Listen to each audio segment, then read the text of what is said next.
Photoshop. Here I will create the layer style from the scratch. So first of all, we will choose a paint, then I will select a layer there. So here I will find a gradient overlay. Let's make the changes.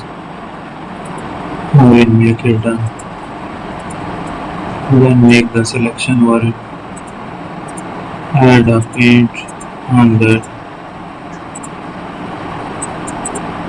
So there is a design.